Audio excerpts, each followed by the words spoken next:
guys, welcome to another shop episode. So today is an exciting day because we get to install the new Fox shocks. They finally showed up. It's been a long wait.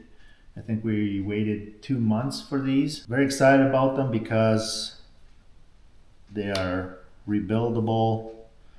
We can open them up and revalve them. We can basically customize it to the 1500 with the Cummins in it, which puts a little bit more weight on the front. So it's nice to be able to go into the shocks and adjust the dampening to the way we want it. I think there's about an 800-pound difference between the two motors and transmissions. So there's a little bit extra on there. They are definitely not the most expensive, don't get me wrong. I mean, there's shocks out there that are probably, you know, 5 or 6 or 10,000 bucks or whatever a piece. But at the same time, we're not building a trophy truck. We're not building a rock crawler. We're building a camper truck that can take some occasional abuse on the trails. But for the most part, we just wanted to be able to customize them so it handles nice. It absorbs the bumps and the holes and everything else, and not transfer it to the chassis and to the camper and everything else, because as we all know, when you have that happen, things start to break. Gotta let the suspension do suspension stuff.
Alright, there they are. All the boots are on, and there's some of the hardware I'm going to need for the front, and some nice billet brackets for the rear reservoirs. I'm not going to lie, I think this is the probably the nicest pair of shocks I've ever had on a vehicle. I've had plenty of nice suspension, super expensive stuff on motorcycles, but usually just kind of stuck to the run-of-the-mill shocks on my vehicles. So very excited to try those out. So normally on the 1500, the top of the shock here would be about here. A lot shorter of a shock overall. This is a 2500 front shock. It's the same top mounts on both the 15 and the 2500. So I used the cap that used to be here on the frame and made these extensions. Definitely has done the job. We've been using the truck like this for a couple of years now, and zero issues. There's also a bracket behind here, so there's these two, but there's a third one back there as well. Once I get the shock out of here, you guys will be able to see it a little better. All right, got the old shock out of here, and you can see kind of the brace I was talking about in the back here. Having a little closer look here, and the length difference between the Fox and the original 2500 shock concerns me a little bit, and the reason why is there's approximately going to be an 1.5 inch difference. Now I built those shock towers to work with the original length. Now this wouldn't be a big deal if it's longer on a solid axle, but because I'm running it on independent suspension, it is going to put extra strain on the CV shaft and the ball joints. Let me show you guys what I'm talking about. Now on this truck, it's kind of funny because they have a top or a bottom out, but they don't have a top out stopper.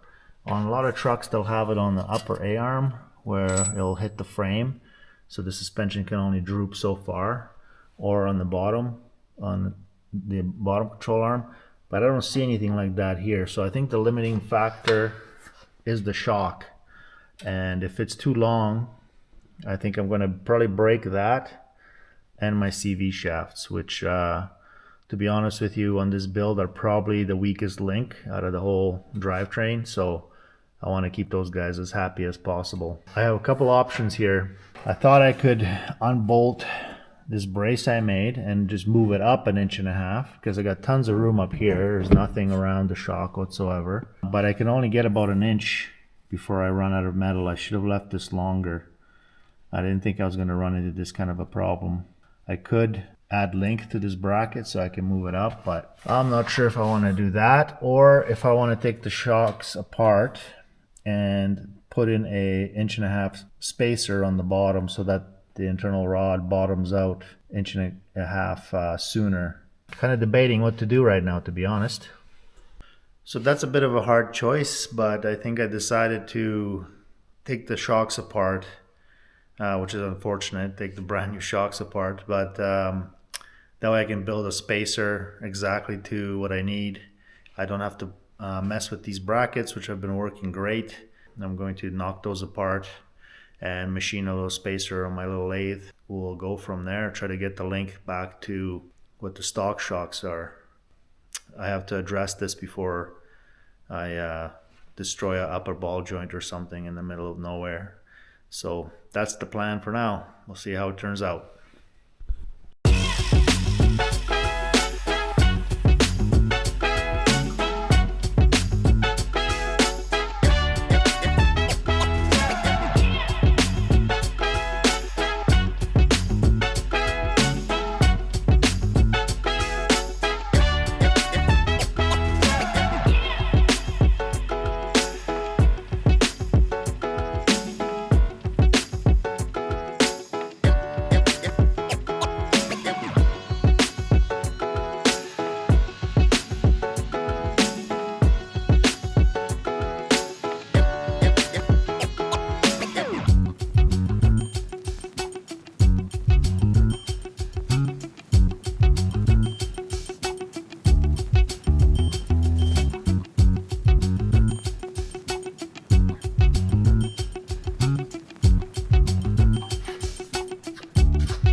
Alright, so I've got the spacers machine. I'm just going to put one of these together now.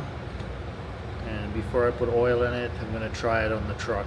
Alright, so here's the length comparison. This is the one I just put the spacer in. So we're pretty much exact here on height. And then this one is not modified yet, so you can see the difference.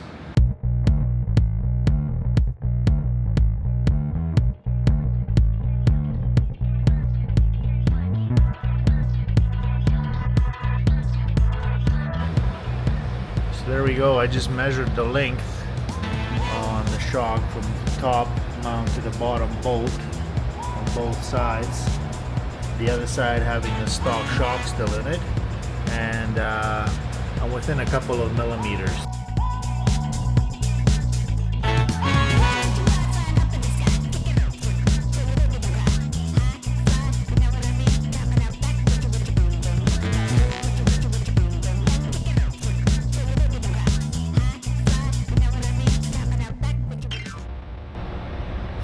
There, it's ready for nitrogen. So I'm going to charge that up at work tomorrow. I don't have my nitrogen tank here right now. That's pretty much it. She's bled now and just needs to be charged. There we go.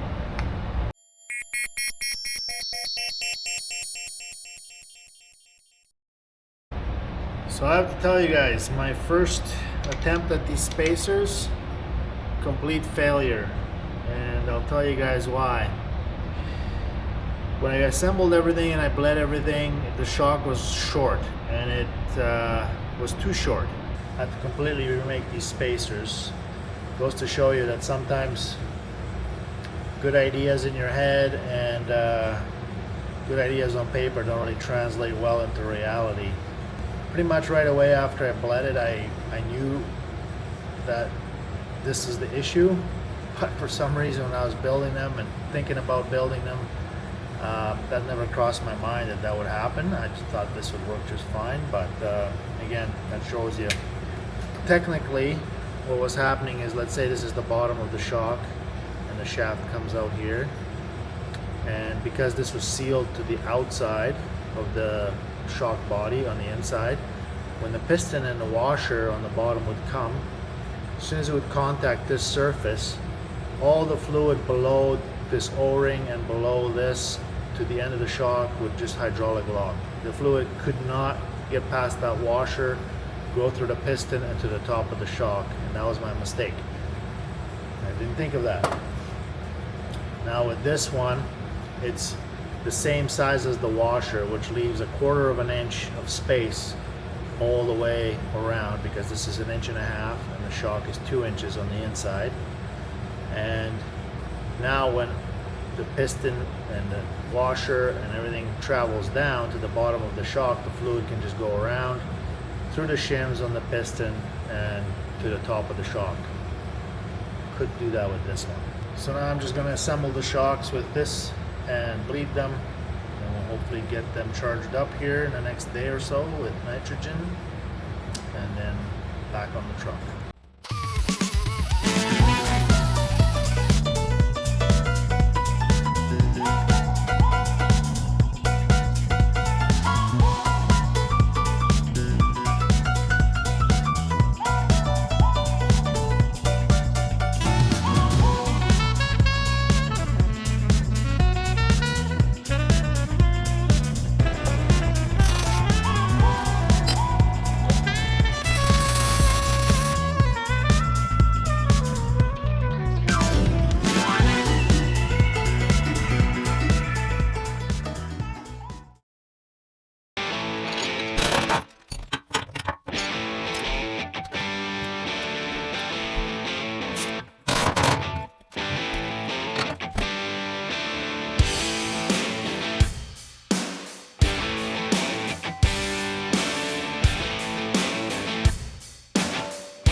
Guess what?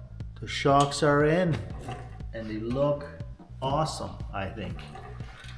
Pretty sure they're gonna work as good as they look too. Having them apart now and building that spacer, I was able to look at the parts and they look like very well built units. So especially for what we do and for our budget, We've been wanting these shocks for a couple of years, so it's really exciting to have them on the truck finally.